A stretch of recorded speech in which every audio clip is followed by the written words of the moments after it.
Okay, for this next one, we have a fairly complex problem, and so we're going to read through it first, and then we'll start by drawing a picture, drawing a free body diagram, doing a little bit of trig, and then solving it. So we have a 10-meter ladder with a weight of 325 newtons. There's a person standing on it. They're a third the way up. Okay. It's angled upward 70 degrees. The wall is frictionless. The ladder's on the ground. And it doesn't slide because the ground has like a frictional force acting on it. And we want to know what the force from the wall is on the ladder. And this is backwards. And then the coefficient of friction required to keep the ladder from slipping. So if we draw a picture, we basically have a ladder at an angle of 70 degrees. There's a person standing on it.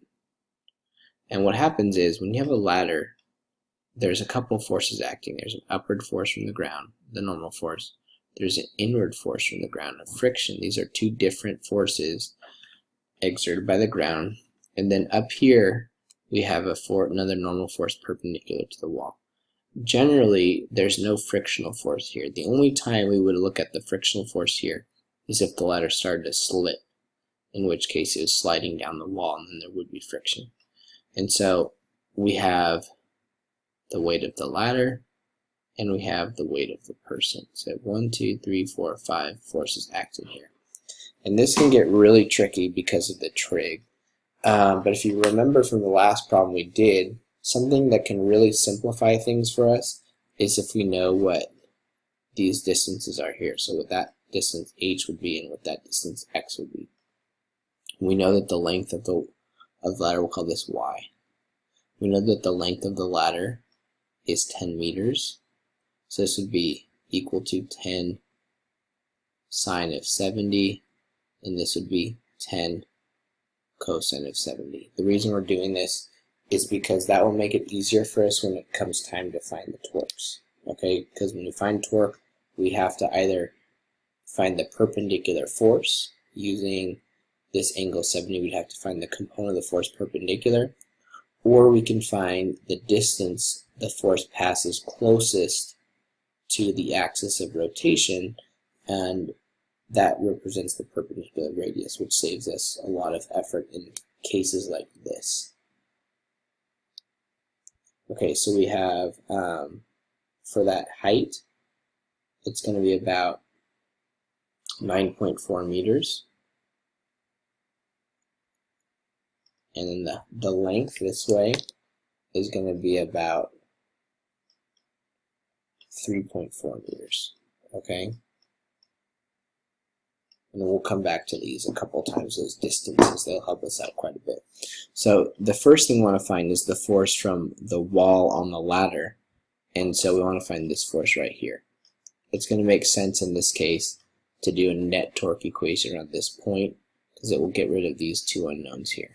So if we do net torque around that point, the sum of the torques has to equal 0 because it's in equilibrium.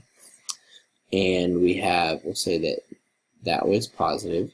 So from the wall, we have a positive torque. We'll just call it F.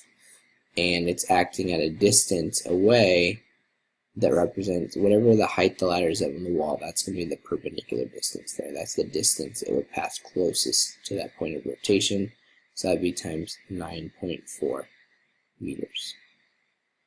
Minus, we have the weight of the ladder, 325 newtons, acting halfway up the ladder. So it would be half this distance here. So 3.4, that's 1.7 meters.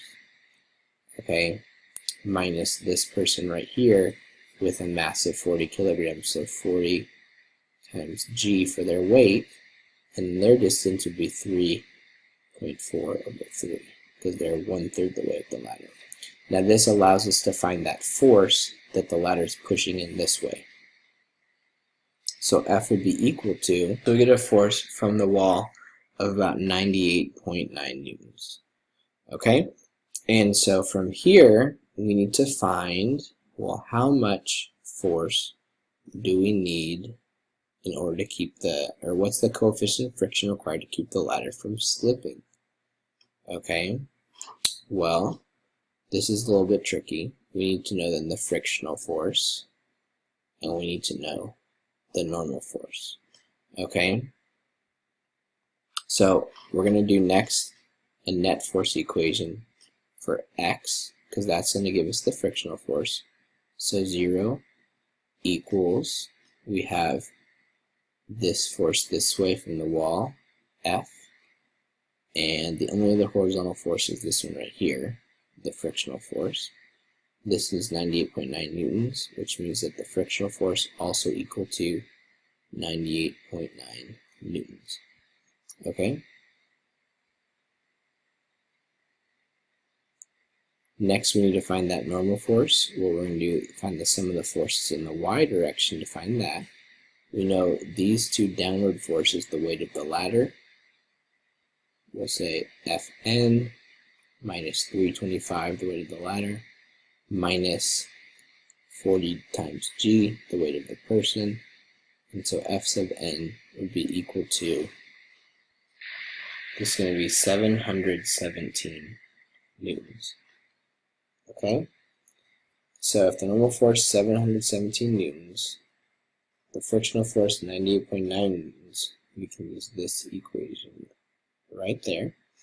Okay, to find coefficient of friction, 98.9 equals mu times 717.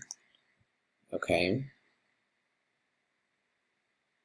and that's going to give us a coefficient of friction of about 0.13 required to keep this ladder from slipping. So like, that'd be a pretty slippery floor this ladder could balance on without slipping. Okay, so now we're going to look at another problem really similar to the last one with one kind of interesting difference. So in this case, the person is actually halfway up the ladder. So we have a firefighter climbing up this ladder. They're halfway up the ladder, but the center of mass of the ladder isn't actually halfway. So you can imagine, I don't know if you've seen those collapsible ladders that kind of slide into themselves. And so they kind of stack in on themselves, maybe like two ladders, and then you like extend one end out. That looks terrible. So maybe you have like two pieces next to each other, and then one slides up to make like a longer ladder. Anyway, they're super useful, and they store really nicely, and you get a really long ladder out of it. And I could imagine a firefighter using something like that. But when it's not all the way stretched out, that means that the center of mass would be lower down to the bottom. So here we have the center of mass that's only a third of the way up the ladder, whereas the firefighter is at half the way up the ladder. We know that the height of this wall is 9.3 meters. We know that the length of the ladder is 12 meters. And we're going to find the force from the wall, the force from the pavement of friction that way, and the upward force from the pavement. Okay, and so the first thing I want you to do is find out what this distance A is. Use Pythagorean theorem, 12 squared minus 9.3 squared, take the square root of that. That will give us this. So we get that it's about 7.58 meters for A right there. Okay, so given that, the next thing that I want you to find is this force right here from the wall. Okay, you're going to make a net torque equation and use that to find the force of the wall. Okay, so what you would have done is in your net torque equation, you would have said that the 0 point is this bottom point of the ladder there. And so from the force of the wall, we have a negative torque acting at a distance perpendicular to the distance h away, which is 9.3 meters. And then we have a negative torque from the firefighter, so 72 g times a over 2. So a was 7.58, say 7.6 So that would be about times 3.8. Okay, and then minus the weight of the ladder, so 45 times G, and that would be 7.6 over 3, which would be about 2.5, just an estimation here, a little more than 2.5. Okay, so the force from the wall would then be equal to, so we get a force of about 406 newtons from the wall. Now that we found the force from the wall, I want you to go ahead and find the frictional force, or that horizontal force from the pavement. Okay, hopefully you found that it was exactly the same, 406 newtons. You could have done that. Really the best way would have been to do a net force equation for X. Okay, and you would have found that 406 minus p sub X equal to 0, because those are the only two horizontal forces.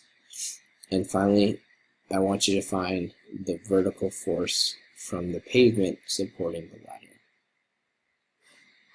You would find that it's equal to 72 times G plus 45 times G, or a combined 1,146 newtons.